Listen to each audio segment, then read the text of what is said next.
Hello everyone, my name is Jitendra Chaudhary and welcome to all of you to this session जहां पे हम लोग करने वाले हैं चैप्टर नंबर 13 ऑफ 11th स्टैंडर्ड ज्योग्राफी एनसीईआरटी। और आज के चैप्टर का टाइटल है वाटर, यानी कि हम लोग ओशियनोग्राफी आज स्टार्ट करने वाले हैं, जिसमें हम लोग ओशन के बारे में सारी की सारी बातें करेंगे। हम लोग ओशन के फीचर्स के बारे में बात करेंगे, ओशन के अंदर कौन कौन सी मूवमेंट होती है, जहां पे हम लोग टाइड्स के बारे में पढ़ेंगे, ओशन करंट्स के बारे में पढ़ेंगे, वेव्स के बारे में पढ़ेंगे, टाइड्स के बारे में पढ़ेंगे। और जो भी ओशन के रिगार्डिंग यानी कि ओशियोनोग्राफी के रिगार्डिंग हमारे टॉपिक्स में हमारे सिलेबस में टॉपिक्स कवर होते हैं, उनको हम यहाँ पे अच्छे से समझने की कोशिश करने वाले हैं। देखिए, 12th चैप्टर हम लोग 11th स्टैंडर्ड के एनसीईआरटी से नहीं करेंगे, क्योंकि 12th चैप्टर के अंदर आपको क्लाइमेटिक रीजन्स के बारे में बताया गया है। और यहाँ पे जो क्लाइमेटिक रीजन्स के बारे में बताया गया है ना, ये आपको कोपन क्लासिफिकेशन बताई गई है।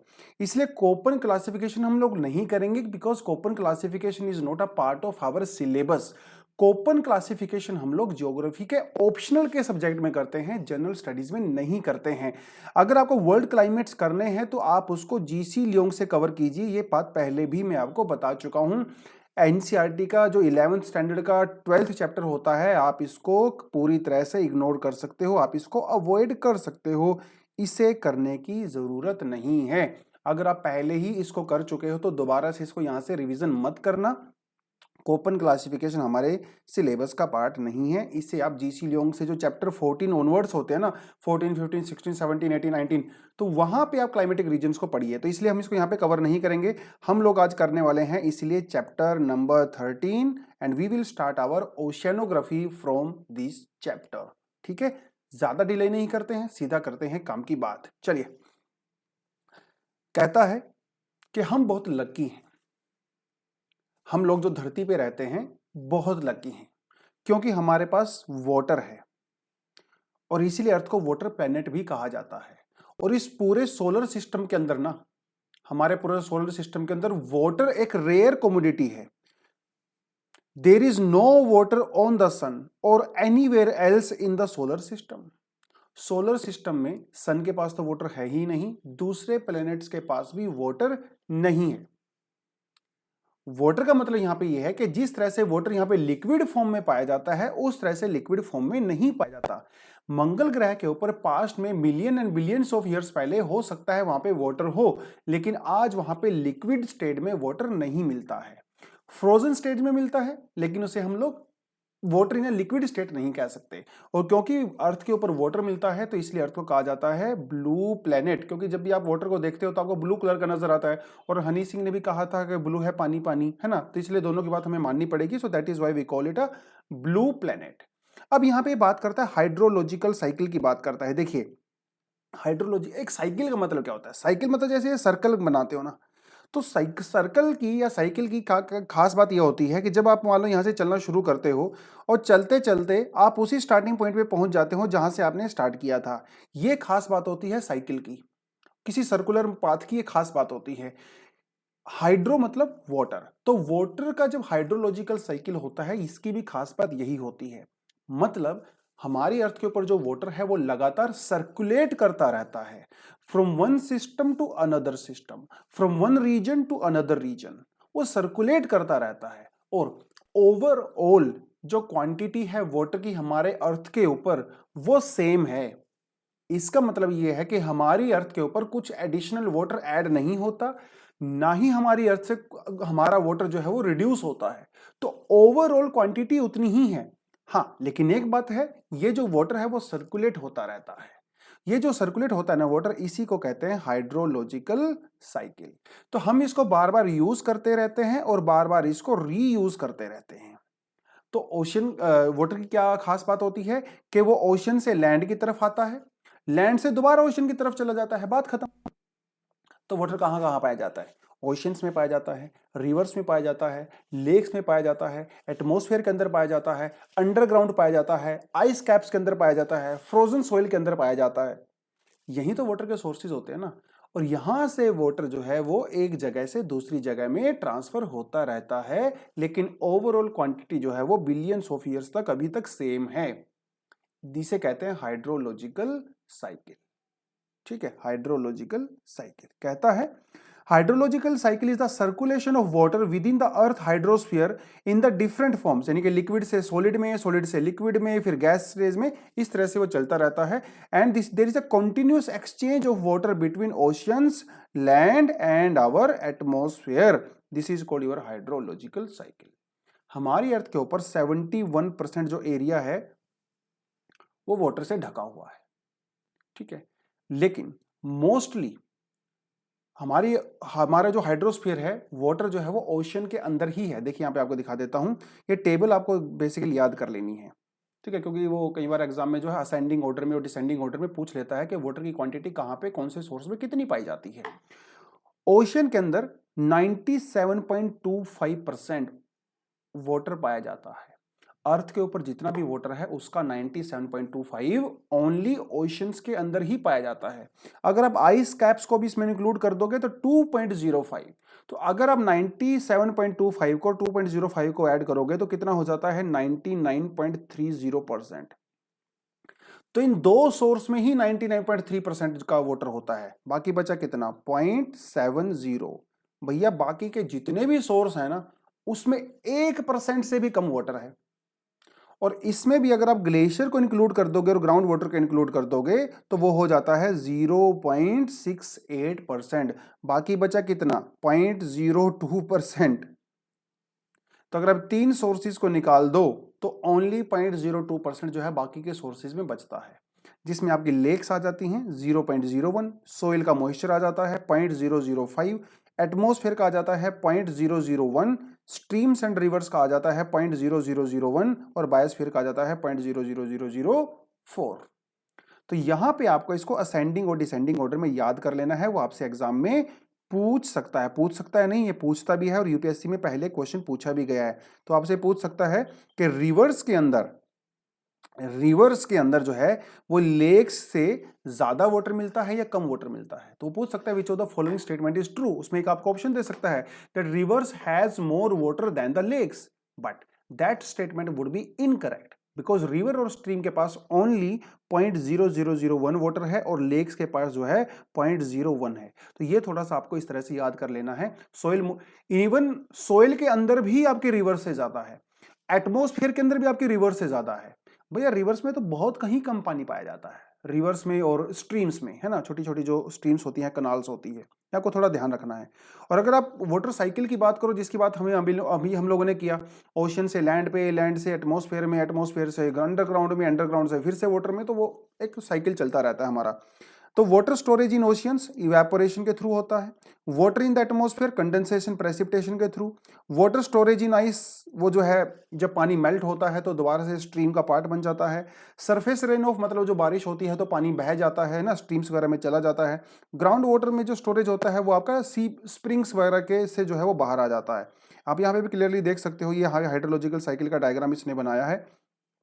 तो पहले क्या होगा, प्रेसिपिटेशन होगा, मतलब बारिश होगी, आप यहां पे देख सकते हो, ठीक है। इवेपोरेशन होगा, फिर उसके बाद प्रेसिपिटेशन होगा, मतलब कंडेंसेशन होगा तो प्रेसिपिटेशन होगा, प्रेसिपिटेशन होगा तो अब ये जो एटमॉस्फेयर के अंदर वाटर कैसे कैसे ऐड होता है, ये आपका इवेपो ट्रांसपोर्टेशन से भी होता है, यानी कि जो आपके जो क्लाउड्स वगैरह आपके जो प्लांट्स वगैरह होते हैं या फिर आपकी जो लेक्स वगैरह होती है वहां से भी इवेपोरेशन होता है। तो ये पूरे का पूरा पहले कंडेंसेशन होता है, कंडेंसेशन के बाद प्रेसिपिटेशन होता है, प्रेसिपिटेशन के बाद वो मॉइस्चर आपको पूरा अर्थ के ऊपर लैंड के ऊपर आ जाता है, वहां से रन ऑफ होता है और थोड़ा बहुत पानी जो है वो लीकेज होके अंडरग्राउंड वाटर में चला जाता है और फिर से ओशन में चला जाता है। तो ये हमारा पूरा हाइड्रोलॉजिकल साइकिल, एक तरह से सिंपल हाइड्रोलॉजिकल साइकिल का डायग्राम आप यहाँ पे याद कर सकते हो, इसको बना भी सकते हो एग्जाम में, ठीक है। चलिए, तो ये बाकी उसी के बारे में बात कर रहे हैं जो हम लोगों ने भी हाइड्रोलॉजिकल साइकिल के बारे में बात किया कि ग्लेशियर्स में जो है फ्रेश वाटर पाया जाता है। उसके अलावा कहता है nearly 59% of the water that falls on the land returns to the atmosphere through the evaporation, यानी कि जितना भी बारिश से पानी धरती के ऊपर आता है उसका 59% वापिस एटमॉस्फेयर में चला जाता है इवेपोरेशन के थ्रू, और बाकी जो बचता है वो रिवर्स में आ जाता है, अंडरग्राउंड में चला जाता है, वो सारी चीजें यहाँ पे हो जाती हैं। It is to be noted that the renewable water on the earth is constant while the demand is increasing tremendously. ये कहता है कि हमारे अर्थ के ऊपर जो वाटर है वो एक रीन्यूएबल एनर्जी सोर्स है, मतलब आप उसको दोबारा से रीन्यू कर सकते हो, लेकिन उसके बाद आप ये समझ लीजिए कि हमारी अर्थ के ऊपर इतना ज्यादा वाटर पाया जाता है, उसके बावजूद भी बहुत सारे एरियाज में वाटर क्राइसिस क्यों है। क्योंकि अर्थ के ऊपर जो वाटर का डिस्ट्रीब्यूशन है वो इक्वल नहीं है। हर चीज की तरह वाटर का डिस्ट्रीब्यूशन भी बराबर बराबर नहीं है। एक एग्जांपल आप इस पे देख लीजिए, इंडिया है। इंडिया जो है वो एक बहुत बड़ा कंट्री है, ठीक है, लेकिन इंडिया में वर्ल्ड का सिर्फ और सिर्फ 4% फ्रेश वाटर ही पाया जाता है, जबकि इंडिया के अंदर दुनिया की 16-17% पॉपुलेशन रहती है, लेकिन फ्रेश वाटर जो है वो सिर्फ 5-4% है, उसमें से भी बहुत सारा पोल्यूटेड है। इसीलिए वाटर क्राइसिस दुनिया में पाया जाता है। यही हाल अफ्रीका का भी है, यही हाल जो है कई कंट्री का है। आप कनाडा को देख लीजिए, कनाडा की पॉपुलेशन बहुत कम है, लेकिन कनाडा में जो फ्रेश वाटर के रिसोर्सेज हैं वो दुनिया में सबसे ज्यादा हैं। यही हाल रशिया का भी है। अब सोचने की बात यह है कि कुछ कंट्री ऐसी हैं जहां पे डिमांड बहुत ज्यादा है लेकिन फ्रेश वाटर की सप्लाई काफी कम है। उसके अलावा दूसरी कुछ कंट्रीज ऐसी हैं जहां पे डिमांड बहुत कम है लेकिन सप्लाई बहुत ज्यादा है। तो इस अनइवन डिस्ट्रीब्यूशन की वजह से दुनिया में वाटर क्राइसिस पाया जाता है, क्योंकि डिमांड बहुत ज्यादा है।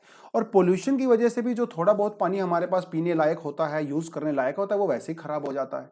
तो वाटर की क्वांटिटी और वाटर की क्वालिटी, ये दोनों समस्याएं हमारे सामने हैं। गंगा को आप देख लीजिए, यमुना को आप देख लीजिए, इंडिया में जितनी भी वाटर रिवर्स हैं मोस्टली सभी पोल्यूटेड हैं।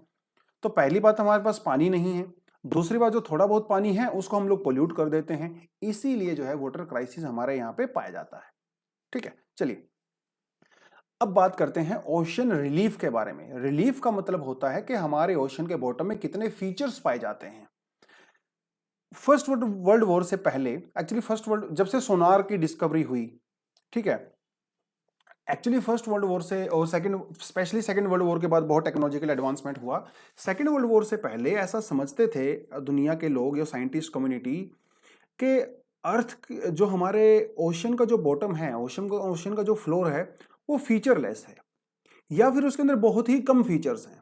हम लोगों ने कभी भी ओशन बॉटम को मैपिंग करने की जरूरत ही नहीं समझी। हम लोग यूनिवर्स के चक्कर में ही पड़े रहे। मून कैसा है, मार्स कैसा है, सोलर सिस्टम कैसा है, यूनिवर्स कैसा है, उस पर हमने पूरी रिसर्च किया, लेकिन ओशन के ऊपर हम लोगों ने रिसर्च ही नहीं किया। तो फर्स्ट वर्ल्ड वॉर के बाद प्रॉपर तरीके से ओशन की मैपिंग शुरू हुई, और जब ओशन की मैपिंग की गई ना, साइंटिस्ट लोगों के होश उड़ गए। वो ये देख के हैरान रह गए कि ओशन के बॉटम के ऊपर अर्थ से भी ज्यादा फीचर्स पाए जाते हैं। अर्थ के ऊपर कौन से फीचर्स होते हैं? माउंटेन्स होती हैं, हिल्स होते हैं, प्लेटूज होते हैं, वोल्केनिक पीक्स होते हैं, वैलीज होती हैं, गोर्जिस होते हैं, कैनियंस होते हैं, यही तो होता है। यही सारे फीचर्स आपको ओशन के बॉटम में भी पाए जाते हैं। तो जब इस बात का पता चला साइंटिस्ट लोगों को तो उनके होश उड़ गए। उसके बाद उन्होंने पूरे ओशन की फ्लोर की मैपिंग करना शुरू किया। आज भी हम लोग 100% ओशंस की मैपिंग नहीं कर पाए हैं। यह प्रोसेस अभी भी चल रही है, खासकर आर्कटिक और अंटार्कटिक रीजन में अभी भी मैपिंग का काम चल रहा है। तो हम लोग इस चैप्टर में अभी ये देखने वाले हैं कि हमारे ओशन के ऊपर कौन कौन से फीचर्स पाए जाते हैं, बॉटम में किस तरह के फीचर्स हम लोग वहां पे ऑब्जर्व करते हैं। तो एक चीज आपको मैंने बता दिया कि जो फीचर्स हम लोग लैंड के ऊपर ऑब्जर्व करते हैं वही हम फीचर्स ओशन के ऊपर भी ऑब्जर्व करते हैं। ठीक है, डिप्रेशंस होती हैं, लेक्स होती हैं, वो सारी सारी चीजें होती हैं। ठीक है, ओशन की जहां तक बात करता है, इसने जो है कहा है कि दुनिया में 4 ओशंस पाए जाते हैं, Pacific ocean, Atlantic ocean, Indian ocean और आर्कटिक ओशन। अभी आप सदर्न ओशन का नाम भी ले सकते हो, मतलब जो जो हमारा अंटार्कटिका है ना, उसके आसपास वाला जो ओशन होता है आप उसे सदर्न ओशन भी कह सकते हो। बेसिकली 5 ओशन हमारे पास पाए जाते हैं। कहता है कि major portion of the ocean floor is found between 3 to 6 kilometre below the sea level. ठीक है, the land under the water of the ocean, that is ocean floor, exhibit complex and the varied features.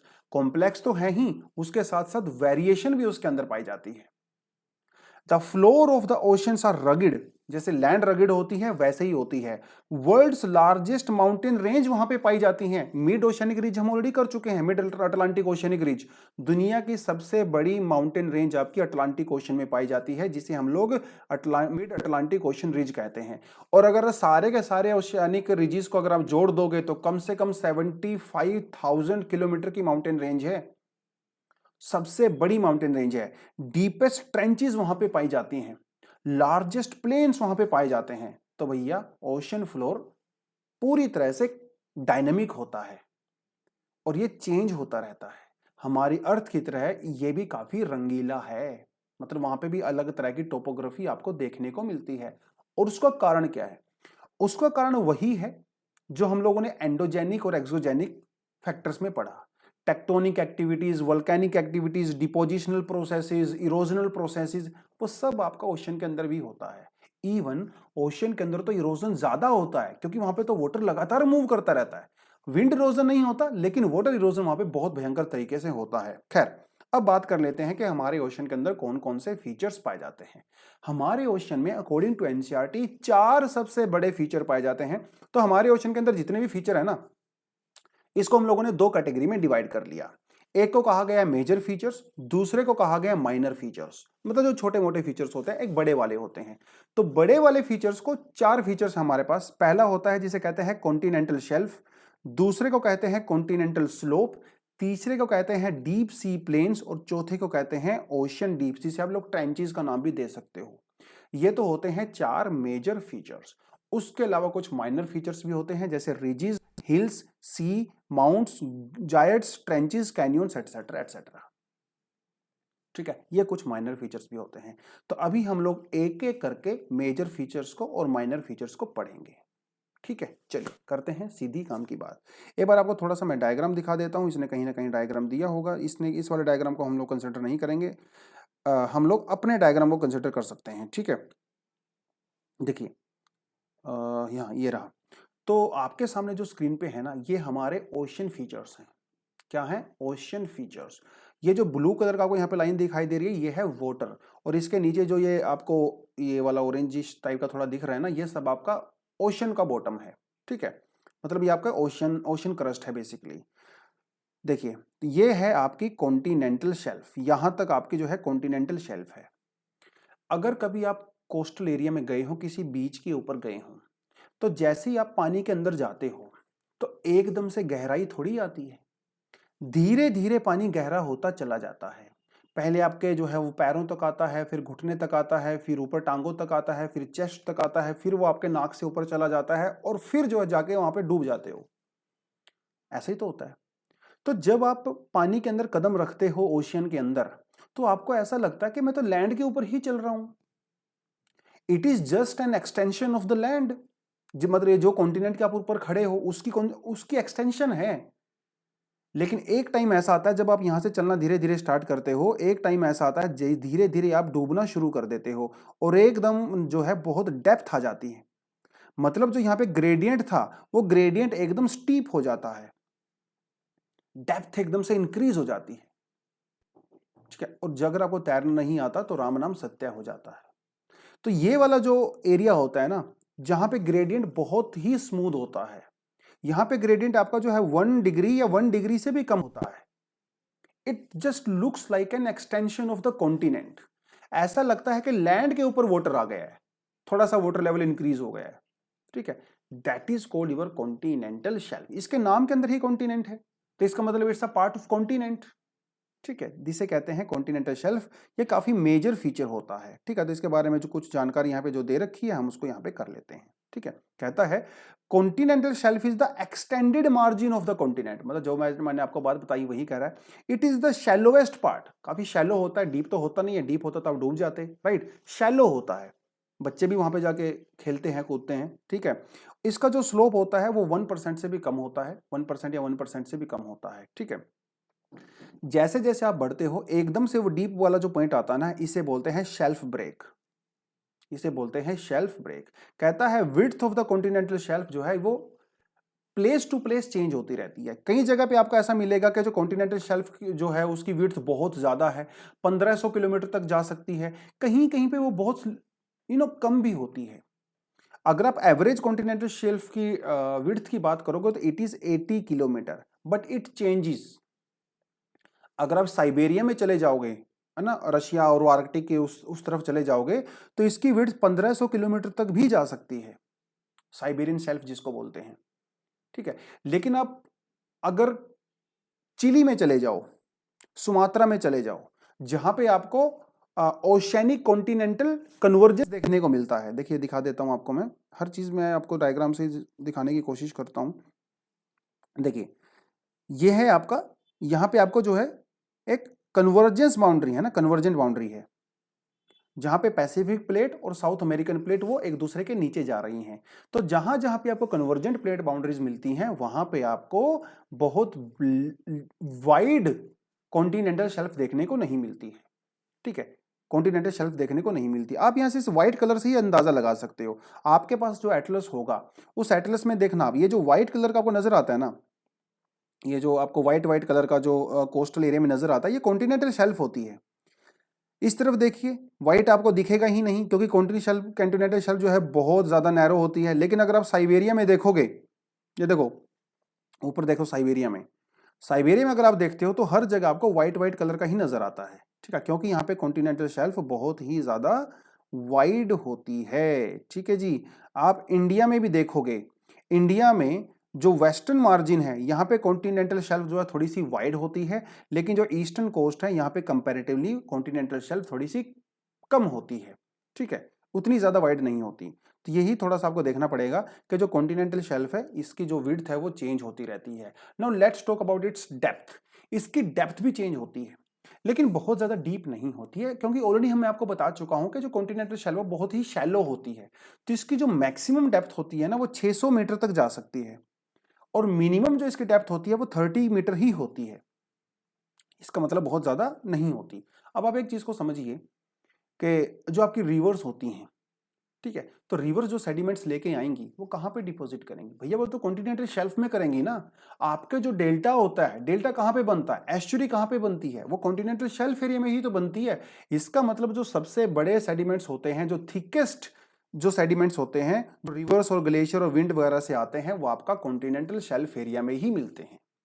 ठीक है, interestingly आपके जो fossil fuels होते हैं, मतलब आपका जो पेट्रोल है, डीजल है ना, मतलब आप बेसिकली क्रूड ऑयल की मैं बात कर रहा हूं, या फिर आप जो है नेचुरल गैस की बात भी कर सकते हो, वो सब आपको कॉन्टिनेंटल शेल्फ एरिया में ही मिलता है। ठीक है, थोड़ा सा अगर इस चीज को मैं बियॉन्ड लेके जाना चाहूं, वी वेरी वेल नो कि कॉन्टिनेंटल शेल्फ की जो डेप्थ है वो बहुत ज्यादा नहीं होती है। अब आप एक चीज समझिए, यहाँ पे जो लाइफ होती है, हम यहाँ पे मरीन लाइफ की बात कर रहा हूं। मरीन लाइफ सबसे ज्यादा कहां पे थ्राइव करेगी? वो डीप ओशंस में थ्राइव करेगी या वो शैलो ओशंस में थ्राइव करेगी? सोच के देखो। जो हमारे जू प्लैंक्टन्स होते हैं, जो हमारे फाइटो प्लैंक्टन्स होते हैं, उनकी ग्रोथ मैक्सिमम कहां पे होगी? वो शैलो वाटर में होगी या वो डीप वाटर में होगी? देखिए, जू प्लैंक्टन, जो मैं फाइटो प्लैंक्टन्स की बात करता हूं, फाइटो प्लैंक्टन्स को चाहिए फोटोसिंथेसिस करने के लिए सनलाइट, और सनलाइट तो शैलो वाटर में ही होगी ना। डीप वाटर में थोड़ी सनलाइट जाएगी, वहां पे तो अंधेरा होता है। इसका मतलब वहां पे फाइटोप्लैंक्टन्स ग्रो नहीं करेंगे, और जहां पे फाइटोप्लैंक्टन्स कम होंगे वहां पे जू प्लैंक्टन्स भी कम होंगे। इसका मतलब जो आपकी मरीन लाइफ होती है वो आपकी maximum marine life continental shelf के ऊपर ही होती है। और जो हमारे जो फॉसिल फ्यूल होता है, जो नेचुरल गैस होती है या क्रूड ऑयल होता है, वो किससे बनता है? वो मरीन लाइफ से ही तो बनता है, चाहे वो प्लांट लाइफ हो चाहे वो एनिमल लाइफ हो। तो इसका मतलब मोस्टली जो आपके फॉसिल फ्यूल पाए जाते हैं वो आपके कॉन्टिनेंटल शेल्फ एरिया में ही पाए जाते हैं। ऑलरेडी हम लोग टाइप्स ऑफ रॉक्स में मैं आपको बता चुका हूं कि फॉसिल फ्यूल आपको हमेशा सेडिमेंट्री रॉक्स में ही मिलते हैं। और सेडिमेंट्स कहाँ आते हैं? सेडिमेंट्स तो कॉन्टिनेंटल शेल्फ में ही आते हैं। इसका मतलब आपका जो मोस्टली कॉन्टिनेंटल शेल्फ के अंदर ही फॉसिल फ्यूल्स पाए जाते हैं, डीप ओशंस में फॉसिल फ्यूल नहीं पाए जाते। ठीक है, ये पॉइंट आपने यहाँ पे याद रख लेना है। तो फॉसिल फ्यूल हमारे लिए, जो कॉन्टिनेंटल शेल्फ हमारे लिए बहुत इंपॉर्टेंट होती है, हमारी इकोनॉमी के लिए भी इंपॉर्टेंट है और हमारी फूड सिक्योरिटी के लिए भी इंपॉर्टेंट होती है। क्योंकि जो लोग कोस्टल एरिया में रहते हैं भैया, वो तो फिश के ऊपर ही डिपेंड करते हैं फूड सिक्योरिटी के लिए, और हमारी इकोनॉमी के लिए भी बहुत इंपॉर्टेंट है, क्योंकि वहां से हम लोग फिश को कैच करते हैं और फिश को एक्सपोर्ट करते हैं, तो पैसा भी हमारे हमारे लिए आता है ना। तो continental shelf is very very important when it comes to food security और इकोनॉमी। ठीक है, सो इन दैट सेंस चलिए, तो कॉन्टिनेंटल शेल्फ हमारा हो गया। Continental shelf is nothing but it's an extension of our continent as its name indicates. Second जो आपके पास मेजर फीचर आता है दैट इज कॉन्टिनेंटल स्लोप। देखिए, इसके वर्ड के ऊपर फोकस करो, कॉन्टिनेंट और स्लोप। कॉन्टिनेंट मतलब it's a part of continent, slope मतलब इसका ग्रेडियंट इंक्रीज हो गया है, इसका स्लोप इंक्रीज हो गया है। तो इसका स्लोप आपको 2 to 5% देखने को मिलता है। कॉन्टिनेंटल शेल्फ का जो स्लोप था दैट वाज 1% और less than 1%, but slope of the continental shelf और the gradient of the continental shelf is between 2 to 5%. मतलब it is now more steeper. That was not steep, that was very very very very gentle, but this is steep. ठीक है, जिसे कहते हैं continental slope. ठीक है, तो continental जो स्लोप हमारा होता है ये किस किस को कनेक्ट करता है? ये हमारे ओशन के बेसिन्स को कनेक्ट करता है और कॉन्टिनेंटल शेल्फ को कनेक्ट करता है, जैसा कि आप यहां पे देख सकते हो. कहां गया? हाँ जी, ये रहा. ठीक है, तो ये होता है आपका बेसिन, जिसे कॉन्टिनेंटल, जिसे आप लोग ओशियानिक बेसिन कहते हो, ओशियानिक बेसिन, जिसे प्लेन भी कह सकते हो, और ये होता है कॉन्टिनेंटल शेल्फ. तो दोनों को आपस में जो कनेक्ट करता है that is your continental slope. That is your continental slope. ठीक है, तो इसका ग्रेडियंट थोड़ा सा इंक्रीज कर देते हैं. इसकी जो डेप्थ होती है वो होती है 200 मीटर से लेके 3000 मीटर तक. 3000 मीटर तक. और जहां पे हमारे कॉन्टिनेंटल स्लोप का लास्ट पॉइंट आता है वहां पे हमारे कॉन्टिनेंट्स एंड हो जाते हैं. ठीक है, एंड ऑफ द कॉन्टिनेंट. ठीक है, जिसे आप लोग कॉन्टिनेंटल स्लोप ब्रेक भी कह सकते हो. ठीक है, तो ये वाला जो पॉइंट होता है ना दोस्तों आपका, यहां पे ये वाला जो पॉइंट होता है, यहां पे हमारे कॉन्टिनेंट्स खत्म हो जाते हैं. इसके बाद हमारे ओशन की क्रस्ट शुरू हो जाती है. ठीक है, तो end of the continental slope is also end of the continent plate as well. ठीक है, तो ये थोड़ा आपको यहां पे देखना पड़ेगा. उसके अलावा कॉन्टिनेंटल स्लोप में, अब ये बात बताओ, सेडिमेंट सबसे ज्यादा कहां पे मिलते हैं? कॉन्टिनेंटल शेल्फ में मिलते हैं. उसके अलावा जो थोड़े बहुत सेडिमेंट्स बच जाते हैं वो आपको कॉन्टिनेंटल स्लोप पे देखने को मिलते हैं. लेकिन क्योंकि कॉन्टिनेंटल स्लोप का स्लोप ज्यादा होता है, इसलिए सेडिमेंट्स वहां पे ज्यादा समय तक टिक नहीं पाते. ग्रेविटी की वजह से वो नीचे आ जाते हैं. इसका मतलब कॉन्टिनेंटल स्लोप के ऊपर आपको ज्यादा सेडिमेंट्स देखने को नहीं मिलेंगे. वहां पे आपको कुछ शानदार फीचर देखने को मिलते हैं. वहां पे आपको कैनियंस देखने को मिलेंगे, ट्रेंचेस देखने को मिलती हैं. Canyons and the trenches. Canyon में आपको ऑलरेडी बता चुका हूं, जो हमारी आई शेप वैली होती है.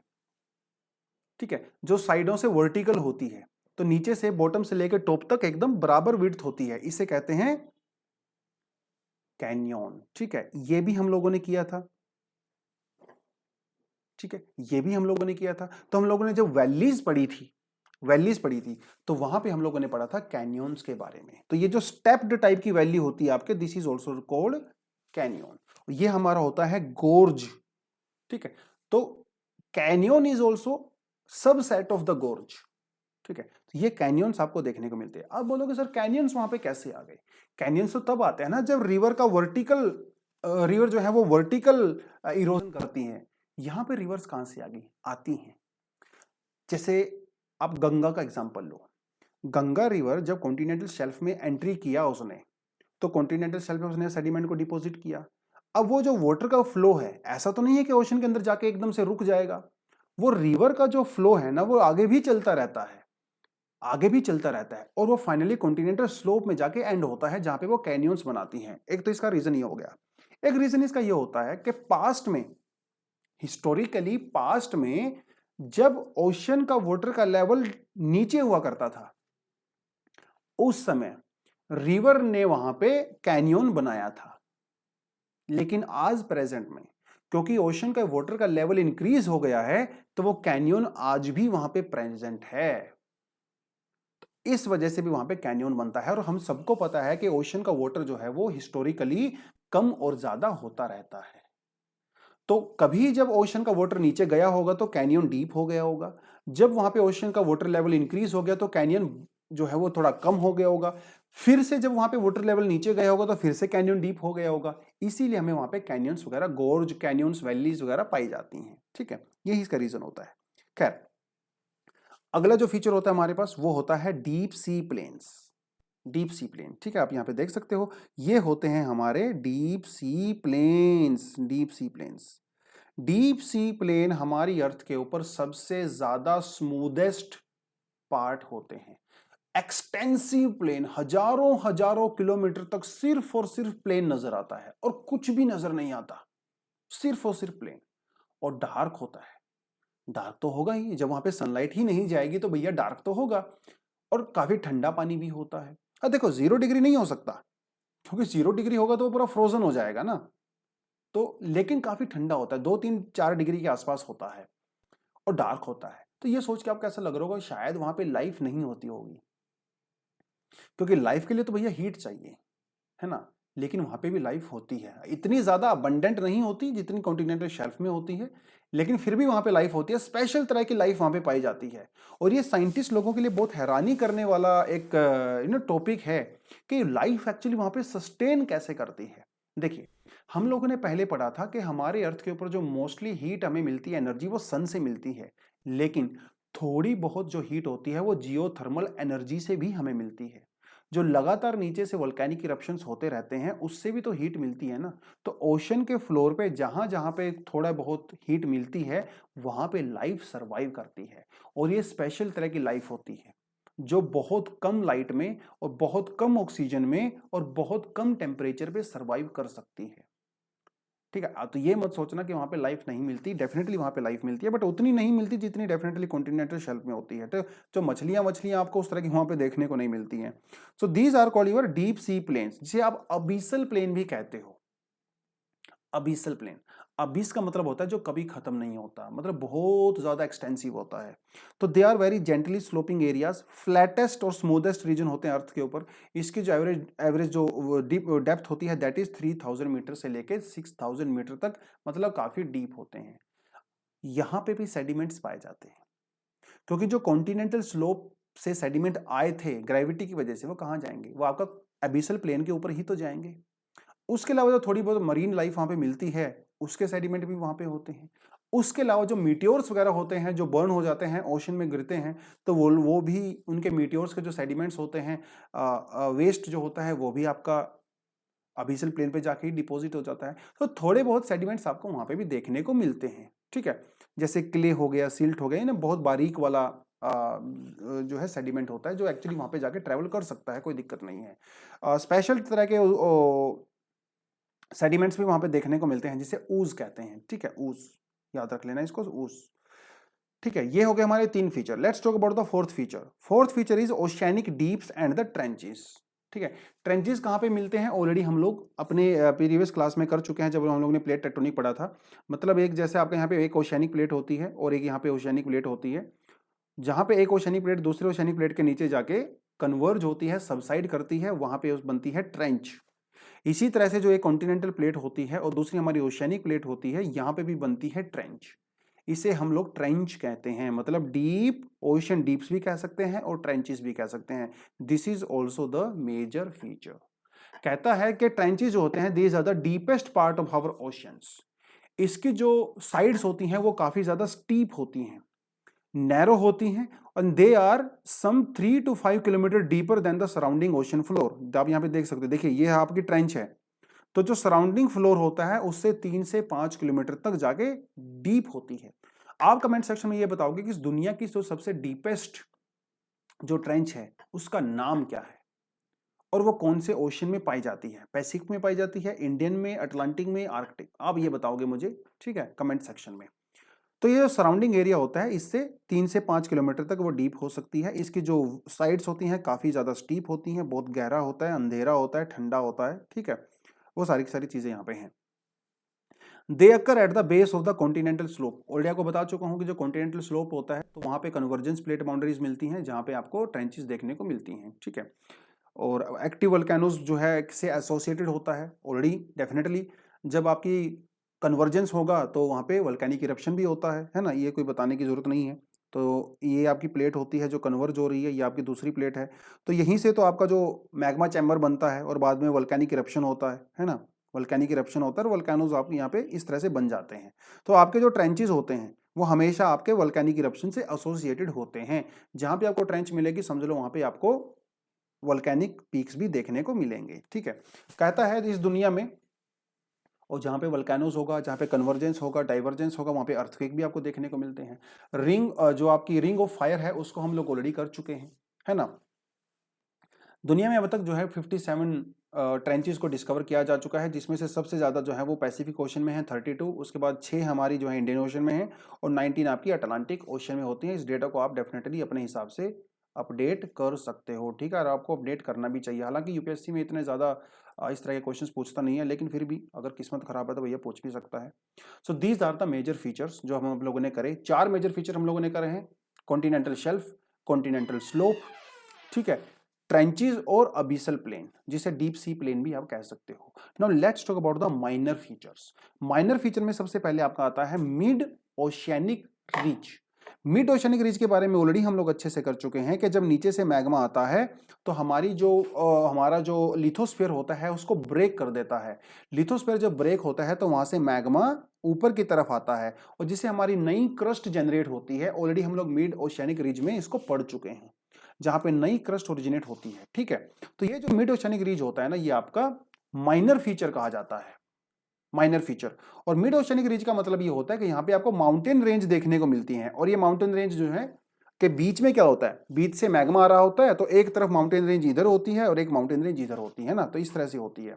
तो ये इस तरह से होता है, एक माउंटेन रेंज इधर होती है, एक माउंटेन रेंज इस साइड में होती है, और बीच में से मैग्मा आता रहता है। ठीक है, तो उसके बारे में ही है। और यहाँ से जो मैग्मा लगातार नीचे से ऊपर की तरफ आता रहता है, तो काफी छोटे मोटे वोल्केनिक पीक्स बनाता है। मोस्ट ऑफ द टाइम ये जो वोल्केनिक जो रिज होते हैं वो हमारे समंदर के नीचे ही होते हैं, ओशंस के नीचे ही होते हैं, लेकिन कभी कभी हमारे वाटर लेवल से ऊपर भी आ सकते हैं। और जब हमारे वाटर लेवल से ऊपर आ जाते हैं तो आइलैंड्स बनते हैं। इसी तरह का एग्जांपल है आइसलैंड। अगर आप आइसलैंड को देखो, आइसलैंड को अगर आप गौर से, तो ठीक है, देखिए ये रहा हमारा यहाँ पे आइसलैंड, और यहाँ पे होती है हमारी मिड ओशियानिक रीच। ठीक है, मिड ओशियानिक रीच। तो मिड ओशियानिक रीच के अंदर जितने भी आपके जो पीक्स वगैरह पाए जाते हैं, रीच जो है वो मोस्टली वाटर के नीचे ही एग्जिस्ट करता है, लेकिन आइसलैंड में एक्चुअली वो वाटर से ऊपर आ गया है, जिसे हम लोग आइसलैंड कहते हैं। ठीक है, तो Iceland is also a part of mid Atlantic ocean ridge, ये आपको याद रख लेना है। ठीक है, तो this is a minor feature. अगला जो हमारा माइनर फीचर होता है that is called sea mount. Mount का मतलब होता है माउंटेन, सी का मतलब जो सी के अंदर होती है, लेकिन ये इतनी बड़ी नहीं होती है जितना हिमालय होता है। तो ये भी कुछ छोटी छोटी माउंटेन्स होती हैं, लेकिन ये पानी के नीचे होती हैं, जिसे हम लोग सी माउंट कहते हैं। कहता है कि it does not reach to the surface, पानी के नीचे ही होती हैं। पॉइंटेड समिट होता है, जैसे कि आप डायग्राम में भी देख सकते हो। ठीक है, आप यहाँ पे डायग्राम में देख सकते हो, ये हमारे सी माउंट होते हैं, है ना, पानी के नीचे होते हैं। और जब ये सी माउंट पानी से ऊपर आ जाते हैं तो इनको हम लोग आइलैंड कह देते हैं। सिंपल सी चीज है। ठीक है, these are the sea mounts. एक एम्परर सी माउंट का एग्जांपल इसने दिया है, तो आप एग्जांपल के लिए पीएससीपी क्वेश्चन में है, काफी फेमस है। उसके अलावा सबमरीन कैनियंस होते हैं। कैनियन ऑलरेडी आपको मैं बता चुका हूँ, जो कॉन्टिनेंटल स्लोप के ऊपर होते हैं। डीप वैलीज भी वहां पे पाई जाती हैं। ठीक है, तो ऐसा ही एक हडसन कैनियन पाया जाता है आपका। कैनियन जो हडसन रिवर है यूएसए के अंदर, अमेरिका के अंदर, ठीक है, वो एक कैनियन बनाती है आपका। ठीक है, उसको आप देख सकते हो, नाम याद करना है तो नाम याद कर सकते हो। फिर आपके आते हैं जायोट्स। देखिए, आपको ऑलरेडी मैं पहले बता चुका हूं कि हमारे ओशन के अंदर भी इरोजन होता है। तो जैसे हमारी माउंटेन्स लगातार इरोजन की वजह से वियर डाउन होती रहती हैं, उसी तरह से हमारे जो सी माउंट्स होते हैं भैया, ये भी लगातार वियर डाउन होते रहते हैं। तो एक समय ऐसा आता है जब भी आपके सी माउंट जो है लगातार इरोजन की वजह से फ्लैट हो जाते हैं। ठीक है, तो पहले ही आपका सी माउंट इस तरह से था, धीरे धीरे वो बेचारा फ्लैट हो जाता है, तो इस तरह से प्लेटूज देखने को मिलते हैं। तो बेसिकली आपके जो जायंट्स होते हैं वो प्लेटूज होते हैं। पहले माउंटेन का पार्ट थे, बाद में इरोजन की वजह से इनका जो टॉप वाला पार्ट है ना वो फ्लैट हो जाता है, तो इट लुक्स लाइक अ प्लेटू। ठीक है, फिर आप क्या आते हैं अटोल्स। अटोल्स क्या होते हैं? अटोल्स जो है वो कोरल रीफ्स होते हैं, और अटोल्स जो है तो इस तरह से थोड़े सर्कुलर होते हैं। ठीक है, ये भी एक फीचर होता है ओशियंस का। ये आपका एनवायरनमेंट का टॉपिक होता है, जिससे हम लोग काफी डिटेल में पढ़ेंगे। कोरल रीफ क्या होता है, कैसे बनते हैं, कितने टाइप के होते हैं, इंपॉर्टेंस क्या होती है। ठीक है, बैरियर रीफ क्या होता है, फ्रिंजिंग रीफ क्या होता है, अटोल्स क्या होता है, ये आपका एनवायरनमेंट और इकोलॉजी वाले सब्जेक्ट का पार्ट है, वहां पे हम लोग समझेंगे। लेकिन फिलहाल वाला इतना ही समझ लीजिए कि अटोल जो होते हैं वो भी एक माइनर फीचर ही होता है। ठीक है, क्या होता है? Minor feature. तो ये होते हैं हमारे टोटल फीचर्स, जहां पे हम लोगों ने कुछ मेजर फीचर्स के बारे में पढ़ा और माइनर फीचर्स के बारे में पढ़ा। अब अगला जो हमारे टॉपिक आता है that is about the temperature. That is about the temperature. तो temperature of the ocean water. ठीक है, डेफिनेटली इंसोलेशन हम लोग पढ़ चुके हैं। हम सबको ये बात का पता है कि हमारी अर्थ के ऊपर जो इंसोलेशन होता है वो यूनिफॉर्म नहीं होता है। कहीं पे इंसोलेशन ज्यादा होती है, कहीं पे इंसोलेशन कम होती है। यही सेम लॉजिक आपके ओशंस के ऊपर भी अप्लाई होता है। तो according to the latitudes temperature of oceans also varies. जो ट्रॉपिकल रीजन्स होंगे डेफिनेटली वहां पे टेम्परेचर ज्यादा होगा, तो वो हीट सरप्लस होंगे। जो टेम्परेट और पोलर रीजन्स होते हैं वहां पे टेम्परेचर कम होगा और वो हीट डेफिसिट होते हैं। और हीट सरप्लस एरिया से हीट डेफिसिट एरिया में हीट ट्रांसफर होती रहती है through ocean currents. Ocean current हम लोग अगले चैप्टर में पढ़ेंगे, ठीक है। So this is about it. चलिए, और हमें यह भी पता है कि जो हमारे ओशंस होते हैं वो हमारे लैंड के कंपैरिजन में थोड़ा सा धीरे धीरे गर्म होते हैं और धीरे धीरे ही ठंडे होते हैं। तो ओशन के अंदर जो टेम्परेचर होता है ना वो बहुत सारे फैक्टर्स के ऊपर डिपेंड करता है। कौन कौन से फैक्टर होते हैं जो ओशन के टेम्परेचर को इंपैक्ट करते हैं? Let's talk about that. सबसे पहला होता है लैटिट्यूड। तो लैटिट्यूड तो ऑलरेडी हमें पता है कि as we move from equator towards pole temperature decreases because insolation also decreases. तो टेम्परेचर का इंसोलेशन से डायरेक्ट रिलेशन होता है। तो जैसे जैसे इंसोलेशन कम होगा या ज्यादा होगा वैसे टेम्परेचर भी कम होता है या ज्यादा होता है। हमें पहले से ही पता है कि इंसोलेशन जो है वो इक्वेटर पे सबसे ज्यादा होती है, धीरे धीरे वो कम होती रहती है टुवर्ड्स द पोल्स। अगला जो होता है that is unequal distribution of land and water. अब देखिए, आप वर्ल्ड के डायग्राम को ध्यान से देखो, ये हमारा है यहाँ पे इक्वेटर। हमारी अर्थ के ऊपर जो 70-80% जो लैंड एरिया है वो नदर्न हेमिस्फीयर में पाया जाता है। और क्योंकि वहां पे लैंड ज्यादा पाई जाती है और लैंड आपको पता है कि सबसे ज्यादा गर्म भी लैंड होती है, ठंडी भी ज्यादा लैंड होती है, तो क्या उसका इंपैक्ट ओशन के टेम्परेचर पे नहीं पड़ेगा? 100% पड़ता है, 100% पड़ता है। तो ये जो अनइक्वल डिस्ट्रीब्यूशन होता है ना लैंड का और वाटर का, इसकी वजह से भी टेम्परेचर पे डिफरेंस यहाँ पे पाया जाता है। और इसी वजह से जो हमारा नदर्न हेमिस्फीयर के अंदर जो ओशियंस होते हैं they are little bit warmer than the ocean in the southern hemisphere. Why? Because most of the land on earth exist in the northern hemisphere. उसका इंपैक्ट वहां पे पड़ता है, ठीक है। चलिए, जो नदर्न हेमिस्फीयर के जो ओशंस होते हैं उसका एवरेज जो टेम्परेचर होता है that goes around 19 degree centigrade, और जो सदर्न हेमिस्फीयर में होता है उसका 16 डिग्री के आसपास होता है। चलिए, prevailing winds. Prevailing wind already हम लोग कर चुके हैं जब हम लोगों ने ट्रेड विंड्स के बारे में पढ़ा था। जो हमारी ईस्टर्ली विंड होती हैं, वेस्टर्ली विंड्स होती हैं, those winds are called prevailing winds. तो क्या प्रीवेलिंग विंड का भी यहाँ पे असर होता है? 110% होता है। एक एग्जाम्पल आपको मैं यहाँ पे दे देता हूँ। देखिए, ये मान लो जो है आपका एक, ये आपका यहाँ पे वाटर है, ठीक है, और ये आपकी जो है यहाँ पे लैंड है। एक एग्जांपल आपको दे देता हूँ, जस्ट थोड़ा समझना आपको। अब मान को चलो इस साइड से जो है विंड चल रही है, काफी फास्ट स्पीड में जो है विंड चल रही है। These winds are called off shore winds. Off shore, off shore मतलब जो लैंड से समंदर की तरफ चलती हैं। ऑन शोर होता है जो ओशन से लैंड की तरफ चलती हैं।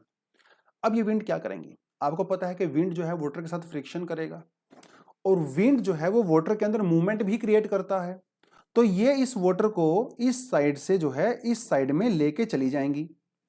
तो आपके जो सरफेस पे वाटर होगा इसको वो ट्रांसफर कर देंगी, और जब यहां से वाटर ट्रांसफर हो जाएगा तो फिर क्या होगा?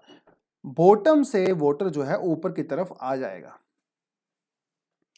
तो सरफेस पे जो वाटर था वो तो विंड अपने साथ ले गई, जो बॉटम में जो ठंडा पानी था वो ऊपर की तरफ आ जाता है।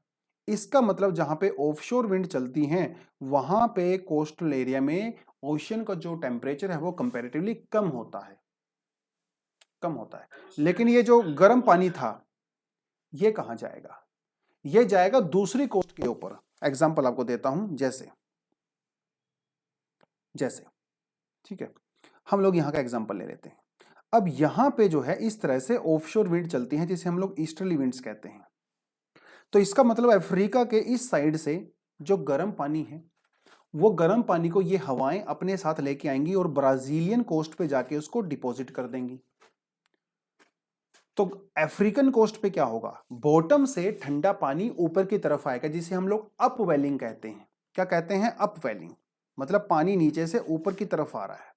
और अफ्रीकन कोस्ट में होगा, यहां पे हो जाता है गर्म पानी इकट्ठा हो जाता है, गर्म पानी इकट्ठा हो जाता है। तो ये इंपैक्ट होता है आपकी प्रीवेलिंग विंड्स का। यही चीज इसने एनसीईआरटी में भी बता रखी है कि अपवेलिंग जो है वो कोल्ड वाटर की अपवेलिंग हो जाती है ना, और नीचे से जो है ठंडा पानी ऊपर की तरफ आता है, टेम्परेचर जो है कम हो जाता है। जहाँ पे ऑनशोर विंड चलती है वहां पे टेम्परेचर इंक्रीज हो जाता है। उसके बारे में इसने बात कही है। अगली जो बात है that is about the ocean currents.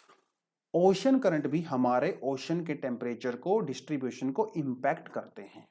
जो वार्म ओशन करंट होते हैं डेफिनेटली वो टेम्परेचर को रेज करेंगे, जो कोल्ड ओशन करंट्स होते हैं वो हमारे टेम्परेचर को डिक्रीज करेंगे। इसका एग्जांपल आपको दे देता हूं, ठीक है, क्योंकि एनसीईआरटी में एग्जांपल दे रखा है तो हमारा एग्जांपल भी देना बनता ही है यहाँ पे, ठीक है। चलिए देखिए, यहाँ पे जो है आपका चलती है नॉर्थ अटलांटिक ड्रिफ्ट, ठीक है। ये आपकी नॉर्थ अटलांटिक ड्रिफ्ट चलती है, जो कि एक वार्म करंट है। ये इक्वेटर से जनरेट होता है और ये आपके अटलांटिक ओशन में होता हुआ आपके वेस्टर्न यूरोप तक जाता है और ऊपर रशिया तक चला जाता है, आपका नॉर्वे वॉर्वे तक चला जाता है, स्कैंडिनेवियन कंट्रीज तक चला जाता है। अब ये जो वाटर होता है ना, ये होता है वार्म। इसका मतलब जहां जहां पे भी ये ओशन वो करंट जाएगा वहां वहां का टेम्परेचर इंक्रीज होता रहेगा। This is the nature of the warm ocean current. इसका उल्टा इंपैक्ट होता है कोल्ड ओशन करंट में। यहां पे हमारे पास एक कोल्ड करंट होता है जिसे कहते हैं लैब्राडोर करंट।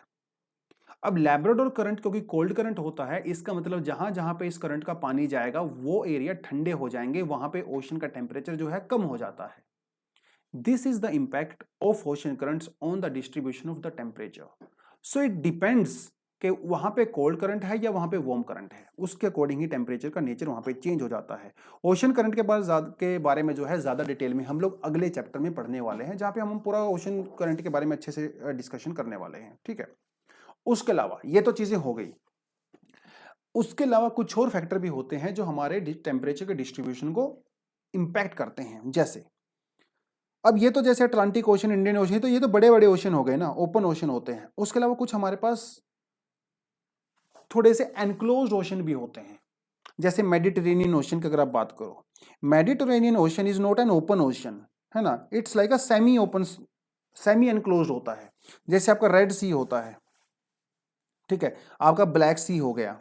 एक्चुअली ब्लैक सी तो एक लेक ही है, Caspian sea is also a kind of lake, but for example, तो ये जो सेमी एनक्लोज्ड जो ओशंस होते हैं, छोटे छोटे सी होते हैं, इसका भी टेम्परेचर डिस्ट्रीब्यूशन के ऊपर फर्क पड़ता है।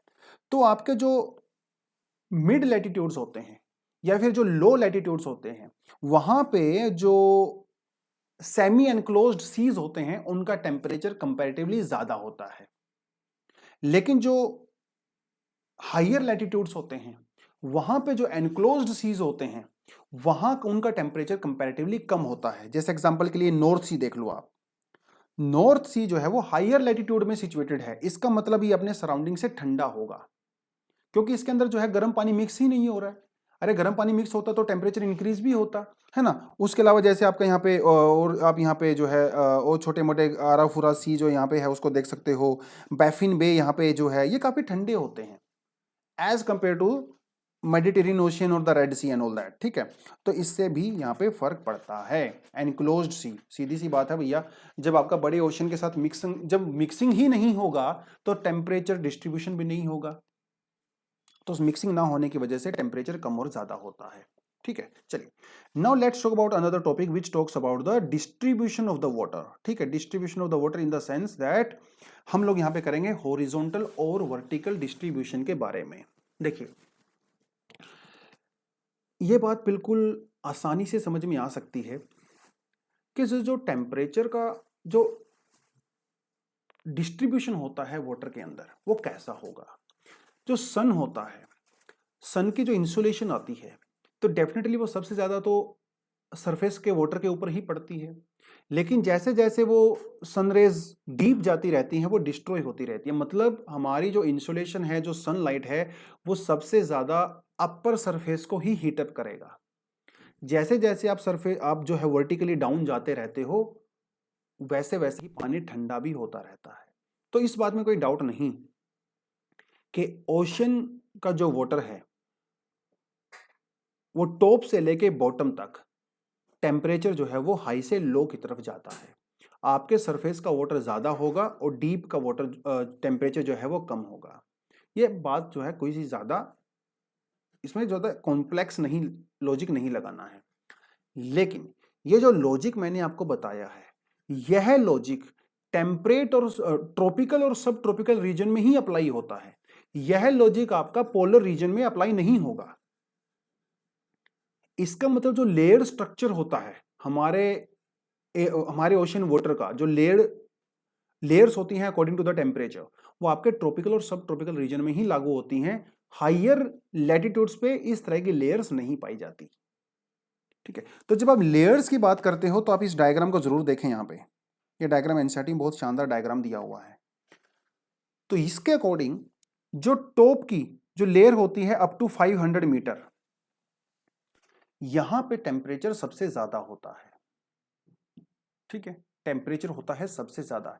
इसे आप फोटिक जोन भी कह सकते हो एक तरह से, क्योंकि ज्यादातर सनलाइट यहीं पे होती है। सनलाइट होगा तो फोटोसिंथेसिस होगा, फोटोसिंथेसिस होगा तो वहां पे जू प्लैंक्टन, फाइटोप्लैंक्टन भी भरपूर मात्रा में पाए जाते हैं।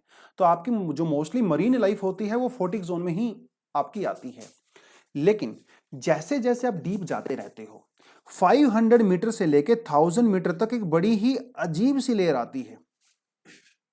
यहां पे टेम्परेचर ड्रास्टिकली डिक्रीज होता है। तो आपकी जो ऊपर वाली लेयर थी, यहां पे आपका टेम्परेचर होता है ऑलमोस्ट 25 डिग्री सेंटीग्रेड। तो सरफेस से लेके 500 मीटर तक टेम्परेचर कांस्टेंट रहता है। लेकिन 500 मीटर के बाद, अब ये कोई 500 फिक्स नहीं है, वो 300 भी हो सकता है, 500 भी हो सकता है, 400 भी हो सकता है, ठीक है। तो यहां से लेके 1000 मीटर तक टेम्परेचर ड्रास्टिकली डिक्रीज होता है। इस लेयर को हम लोग कहते हैं थर्मोक्लाइन। क्या कहते हैं? थर्मोक्लाइन। लेकिन 1000 मीटर के बाद दोबारा से आपका टेम्परेचर ऑलमोस्ट कांस्टेंट हो जाता है। उसके बाद आप जितना मर्जी नीचे चले जाओ भैया, टेम्परेचर ऑलमोस्ट कांस्टेंट ही रहता है। वो आपका 3-4 डिग्री के आसपास रहता है। सरफेस के बॉटम के ऊपर भी टेम्परेचर कभी भी 0 डिग्री नहीं होता।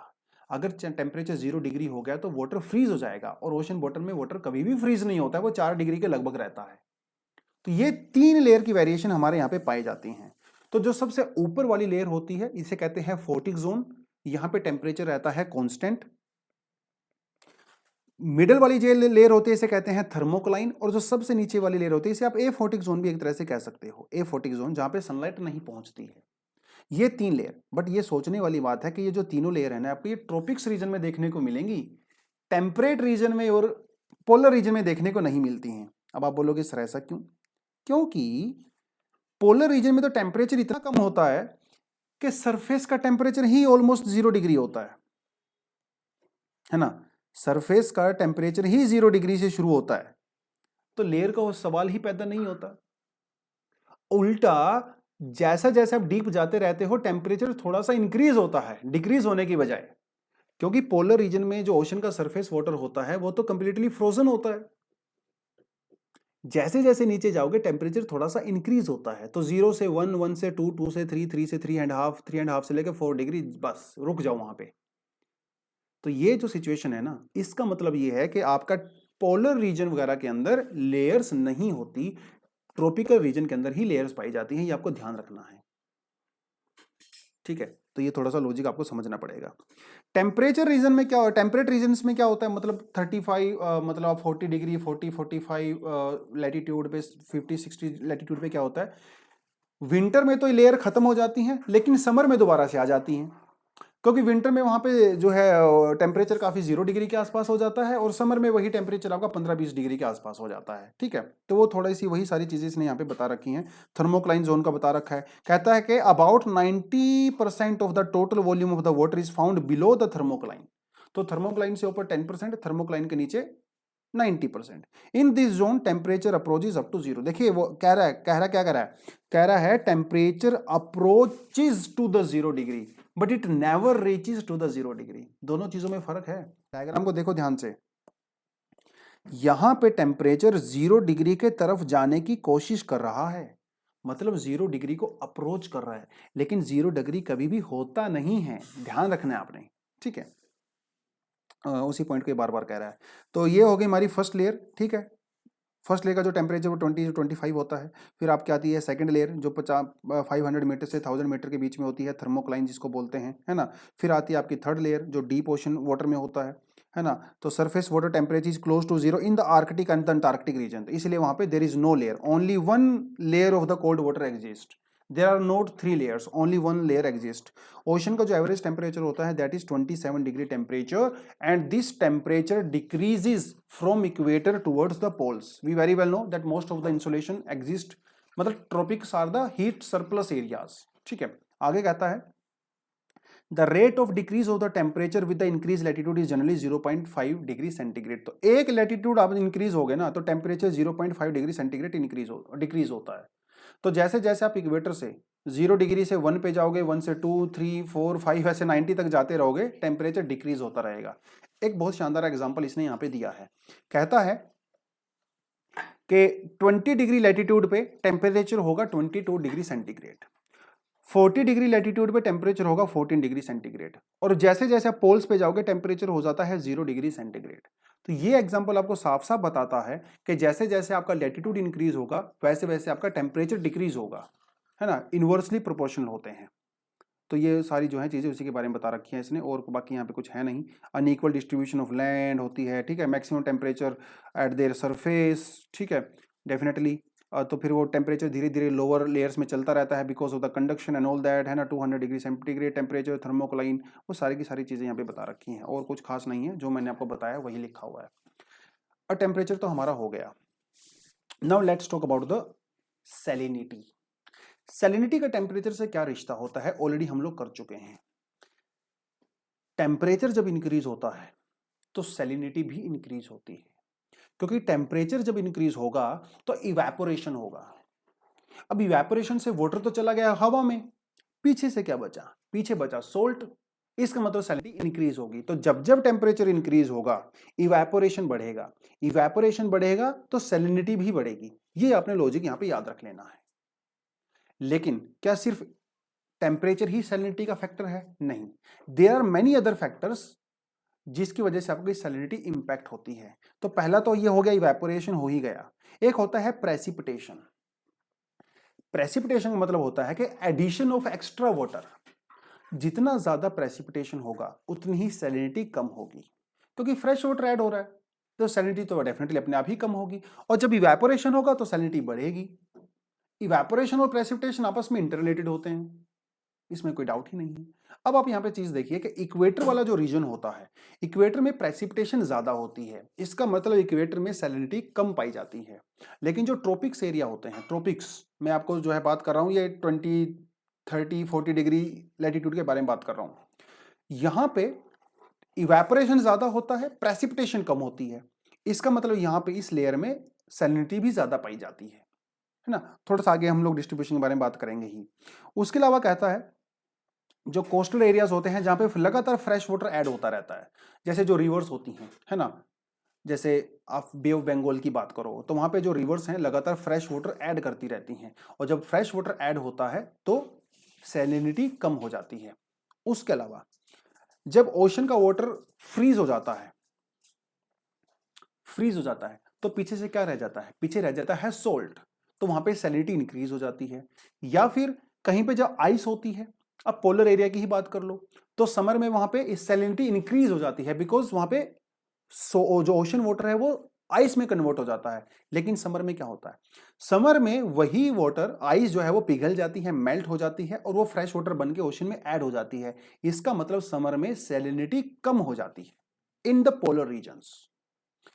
विंड भी यहाँ पे बहुत इंपॉर्टेंट रोल प्ले करती है, जैसे कि हम लोगों ने भी देखा था, प्रीवेलिंग विंड वाला एग्जांपल देखा था।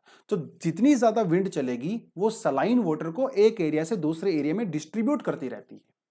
उसी तरह से हमारे ओशन करंट भी होते हैं, ओशन करंट भी इंपैक्ट करेंगे। जो वार्म ओशन करंट होंगे, वार्म ओशन करंट का मतलब है more salinity, more evaporation, and more evaporation मतलब मोर सैलिनिटी। और जो कोल्ड करंट होते हैं वो सैलिनिटी को कम करते हैं, क्योंकि वहां पे इवेपोरेशन, सैलिनिटी को जो है वो कम करते हैं, क्योंकि वहां पे इवेपोरेशन नहीं होता, और जब इवेपोरेशन नहीं होगा तो सैलिनिटी को इंपैक्ट करते हैं।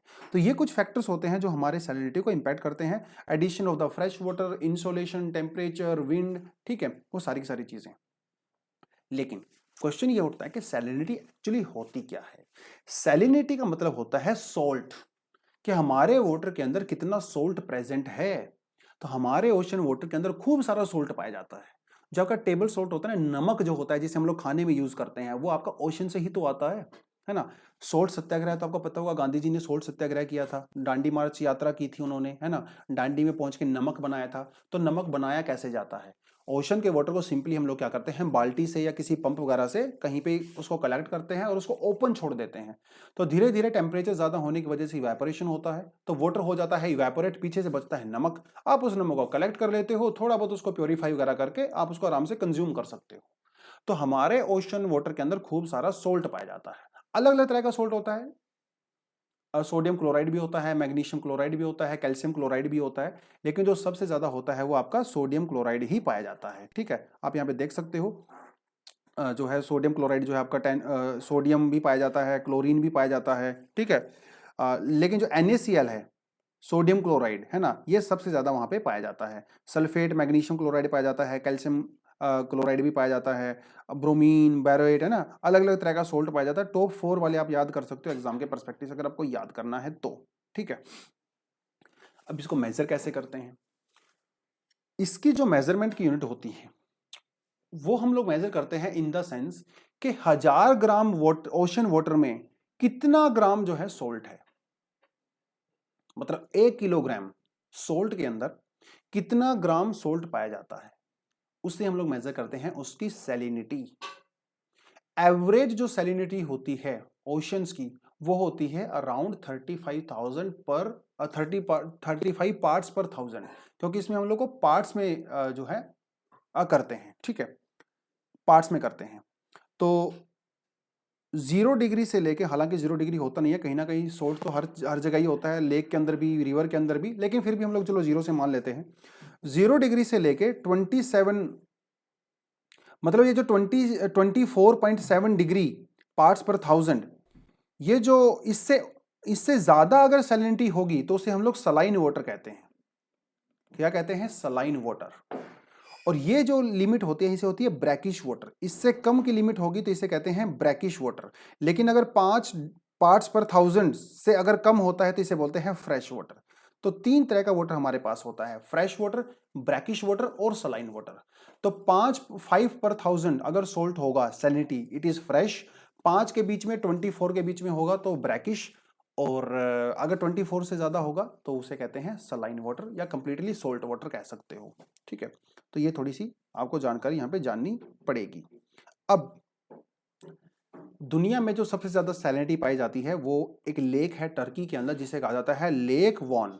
ठीक है, 330 पार्ट्स पर 1000 इसकी सैलिनिटी होती है, मतलब 1000 ग्राम वाटर के अंदर 330 ग्राम सोल्ट वहां पे पाया जाता है, जो कि बहुत ज्यादा है।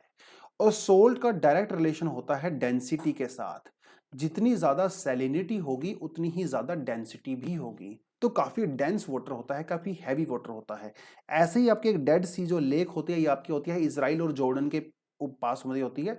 ये तो ऑलरेडी यूपीएससी में क्वेश्चन पूछा भी जा चुका है कि कौन कौन सी कंट्री है जो डेड सी को सराउंड करती हैं। इसकी सैलिनिटी भी बहुत हाई होती है, 238। इसे डेड सी क्यों कहते हैं? क्योंकि इतनी ज्यादा हाई सैलिनिटी के ऊपर लाइफ एग्जिस्ट नहीं कर सकती। भैया वहां पे एक हल्के फुल्के बैक्टीरिया तो मिल जाएंगे, लेकिन प्रॉपर मरीन लाइफ आपको वहां पे नहीं देखने को मिलेगी, क्योंकि इतने इतने ज्यादा सोल्टी वाटर के अंदर मरीन लाइफ एग्जिस्ट ही नहीं कर पाती है बेचारी। तो इसीलिए इसको डेड सी कहते हैं।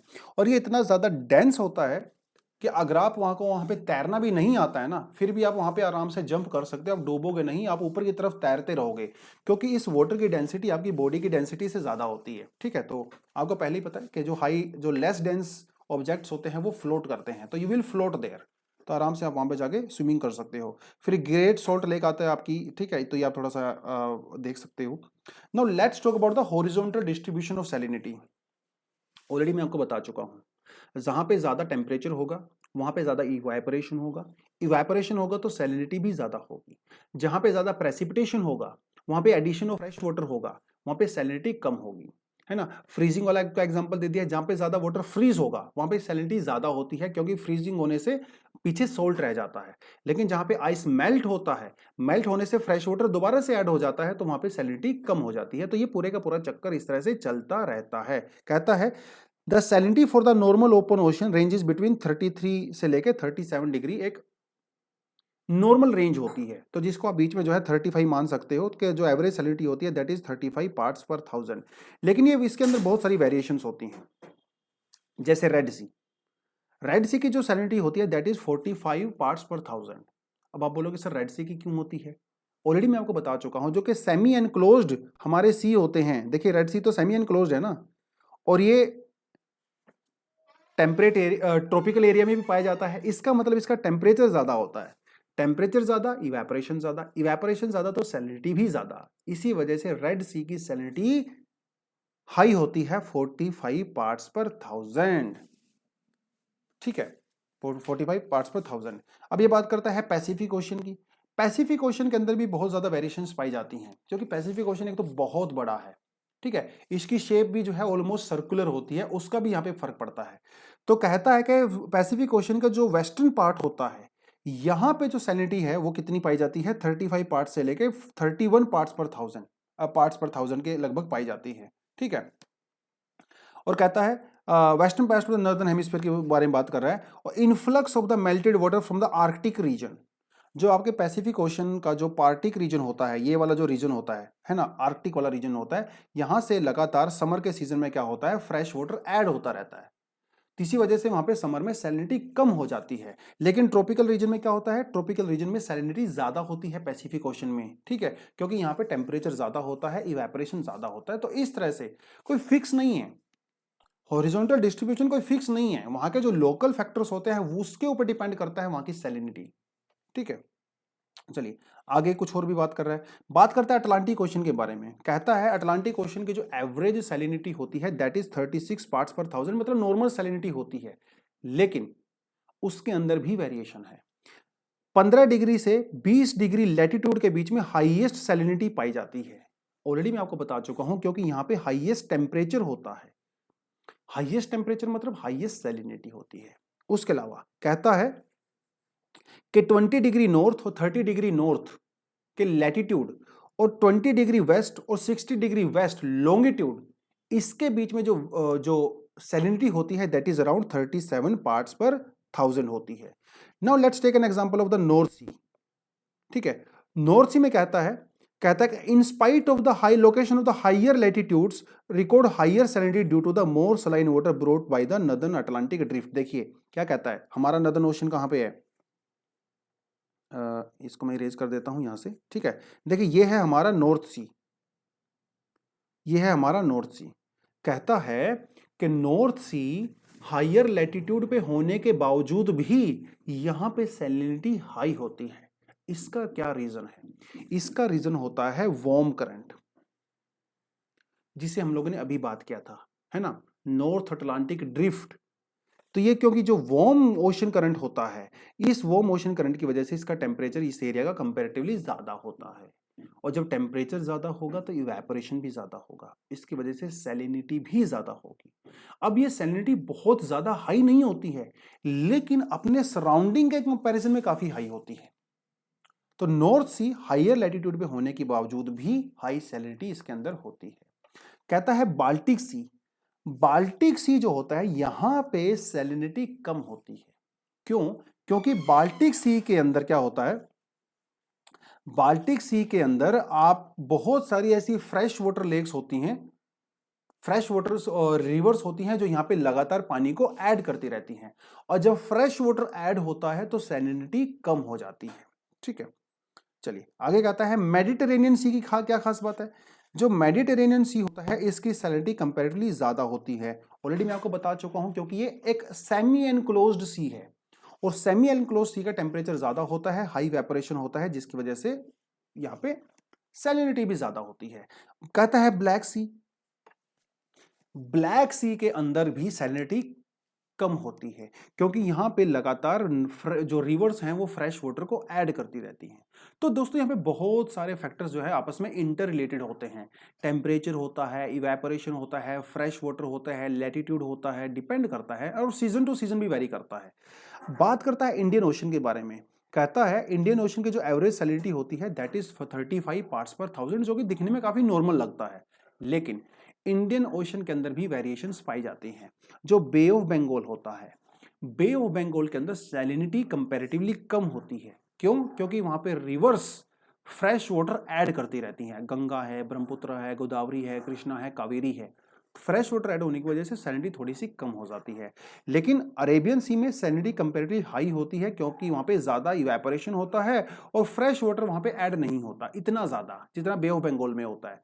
तो इंडियन ओशन के अंदर भी सैलिनिटी का काफी डिफरेंस पाया जाता है। ठीक है, तो ये तो होगी हमारी horizontal distribution of the salinity. अगला जो टॉपिक है that is about the vertical distribution of salinity. Vertical distribution of salinity, देखिए हॉरिजॉन्टल डिस्ट्रीब्यूशन की तरह वर्टिकल डिस्ट्रीब्यूशन भी उतना ज्यादा फिक्स नहीं होता, लेकिन अगर मोटे मोटे तौर पे मैं बात करूं तो हम ये कह सकते हैं, ऑन एन एवरेज की मैं बात कर रहा हूं, जो नॉर्मल ट्रेंड की बात कर रहा हूं, वेरिएशन तो डेफिनेटली हो सकती हैं। नॉर्मल ट्रेंड ये होता है कि सरफेस की सैलिनिटी कम होती है, जैसे जैसे आप डीप जाते रहते हो सैलिनिटी इंक्रीज हो जाती है, क्योंकि सैलिनिटी का सीधा सीधा सा रिलेशन होता है डेंसिटी के साथ। और हम सबको पता है कि जो बॉटम वाटर होता है वो ज्यादा डेंस होता है, और जो सरफेस वाटर होता है वो कम डेंस होता है। इसीलिए तो सरफेस वाटर बॉटम वाटर के ऊपर फ्लोट करता है, और जैसे ही सरफेस वाटर की डेंसिटी कहीं पे ज्यादा हो जाती है तो वो सिंक करने लगता है, क्योंकि ज्यादा ज्यादा सैलिनिटी मतलब ज्यादा डेंसिटी फ्लोट नहीं कर पाएगी तो वो सिंक हो जाता है। ठीक है, तो ये पूरे का पूरा यहाँ पे ये सिस्टम जो है चलता रहता है। तो उसके बारे में इसने जो है यहाँ पे जो है बात किया हुआ है, कहता है ठीक है, आइस और द इवेपोरेशन की वजह से डिक्रीज होता रहता है। Salinity at the depth is very much fixed. Surface के ऊपर सैलिनिटी इतनी ज्यादा फिक्स नहीं होती। इक्वेटोरियल रीजन में सैलिनिटी कम होती है बिकॉज रेन होती रहती है। ट्रॉपिकल रीजन में सैलिनिटी ज्यादा होती है क्योंकि इवेपोरेशन वहां पे ज्यादा होता है। आर्कटिक रीजन में सैलिनिटी डिपेंड करती है ऑन द सीजन, लेकिन बॉटम के ऊपर सैलिनिटी ऑलमोस्ट फिक्स होती है, चाहे वो आर्कटिक रीजन हो, चाहे वो टेम्परेट हो, चाहे वो ट्रॉपिकल हो, इक्वेटोरियल हो, जो मर्जी रीजन हो, तो salinity is always fixed at the depth. क्यों? क्योंकि डेप्थ के ऊपर भैया एक्स्ट्रा वाटर तो ऐड हो ही नहीं रहा है। अब वहां पे कोई गंगा ब्रह्मपुत्र थोड़ी है जो उसके अंदर फ्रेश वाटर ऐड कर रही है, और ना ही डेप्थ के अंदर इवेपोरेशन हो रहा है ना। ये दोनों जो फैक्टर है ना वो सरफेस के ऊपर डिपेंड करते हैं, डीप डाउन डिपेंड नहीं करते हैं। इसी वजह से बॉटम के ऊपर सैलिनिटी भी ऑलमोस्ट फिक्स होती है। कहता है the lower salinity water rest above the highest salinity dense water. तो सीधी सी बात है कि भाई हायर जो सरफेस पे वाटर होता है that is less dense. Salinity generally increases with the depth. यहां पे इस वर्ड पे फोकस करो, जनरली, हमेशा नहीं, जनरली की बात कर रहा है। अगर मैं इक्वेटर की बात करूं, इक्वेटर पे सैलिनिटी सरफेस के ऊपर कम होती है क्योंकि वहां पे लगातार रेनफॉल होता रहता है, लेकिन जैसे जैसे आप डेप्थ में जाते रहते हो सैलिनिटी थोड़ी सी इंक्रीज होती है क्योंकि वहां पे तो फ्रेश वाटर ऐड नहीं होता। तो ये जनरली की बात कर रहा है, तो यहां पे थोड़ी एक्सेप्शंस भी आपको देखने को मिलेंगी। ठीक है, तो जैसे हमारा थर्मोक्लाइन होता है उसी तरह से हमारा एक हलोक्लाइन भी होता है। हलोक्लाइन वो एरिया होता है जहां पे सेम सैलिनिटी होती है। तो जैसे हम लोगों ने थर्मोक्लाइन के बारे में पढ़ा था, आइसोबार के बारे में पढ़ा था, आइसोथर्म के बारे में पढ़ा था, है ना। उसी तरह से एक और लाइन होती है जिसे हलोक्लाइन कहते हैं। हलोक्लाइन इज दैट एरिया और that contour line which joins the places having equal salinity. ठीक है, तो ये सारी सारी चीजें यहाँ पे होती हैं। कहता है high salinity sea water generally sink below the lower salinity water, this leads to the stratification by the salinity. क्योंकि सैलिनिटी का सीधा सीधा सा रिलेशन होता है डेंसिटी के साथ, और हम लोग ऑलरेडी पढ़ चुके हैं कि जो हाई डेंसिटी वाला वाटर होगा वो सबसे बॉटम में होगा, उसके ऊपर लो डेंसिटी, उसके ऊपर लो डेंसिटी, सबसे ज्यादा लो डेंसिटी जिसकी होगी वो उस सरफेस के ऊपर फ्लोट करेगा। और क्योंकि सैलिनिटी डेंसिटी को डायरेक्टली इन्फ्लुएंस करती है, इसीलिए जो लेयर्स होती हैं इनकी सैलिनिटी भी अलग अलग होती है। तो जो सबसे लोवेस्ट सैलिनिटी वाला वाटर होगा वो टॉप पे होगा, हाईएस्ट सैलिनिटी वाला जो वाटर होगा वो डीप डाउन होगा, सबसे ज्यादा बॉटम में होगा, है ना। तो यही जो है वर्टिकल सैलिनिटी का फर्क होता है।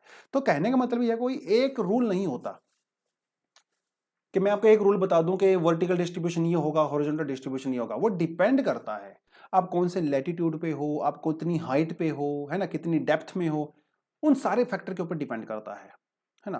क्योंकि सैलिनिटी को बहुत सारे फैक्टर जो है इन्फ्लुएंस करते हैं। इवेपोरेशन इन्फ्लुएंस करता है, addition of fresh water influence करता है, इंसोलेशन इन्फ्लुएंस करता है, एरिया इन्फ्लुएंस करता है ना।